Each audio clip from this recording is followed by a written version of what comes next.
There's a line to a quarry at the ends of Thomas's branch. It goes for some distance along the road.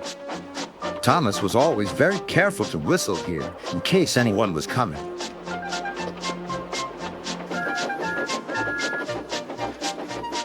Early one morning, a large policeman was sitting close to the line.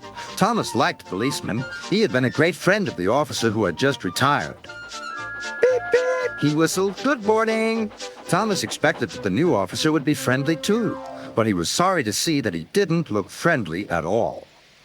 He was red in the face and very cross.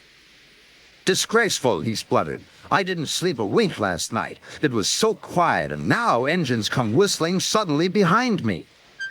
I'm sorry, sir, said Thomas. I only said good morning. The policeman pointed to Thomas. Where's your cowcatcher? He asked. But I don't catch cows, sir. Don't be funny, snapped the policeman. He looked at Thomas's wheels. No side plates either. And he wrote in his notebook. Engines going on public roads must have their wheels covered and a cowcatcher in front to protect people and animals from being dragged under the wheels if they stray onto the line. You haven't, so you are dangerous. Rubbish, said Thomas's driver. We've been along here hundreds of times and never had an accident. That makes it worse, the policeman answered. He wrote regular lawbreaker in his book. Thomas puffed sadly away.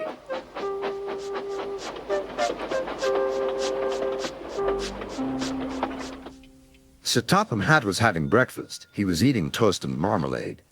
The butler came in. Excuse me, sir, you're wanted on the telephone.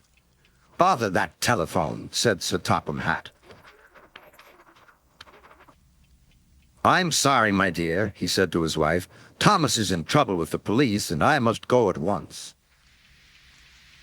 At the station, Thomas's driver told Sir Topham Hatt what had happened. Dangerous to the public, indeed. We'll see about that. Sir Topham Hatt spoke to the policeman. But however much he argued with him, it was no good. The law is the law, he said, and we can't change it. Sir Topham Hatt felt exhausted. I'm sorry, driver, he said.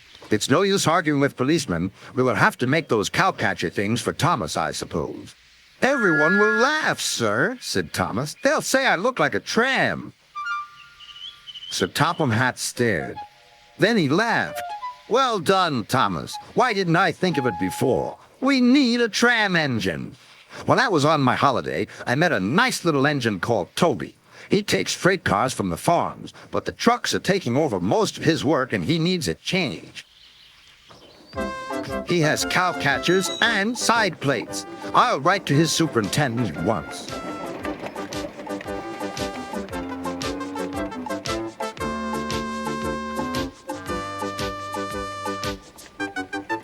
A few days later, Toby arrived. That's a good engine, said Sir Topham Hatt. I see you've brought your coach, Henrietta. You don't mind, do you, sir? Asked Toby. The station master wanted to use her as a hen house, and that would never do. No, indeed, said Sir Topham Hatt. We couldn't allow that.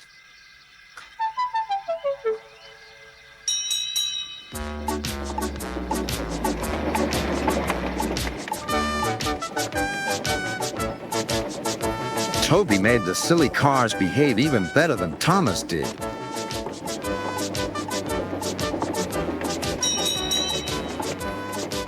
Hey, you!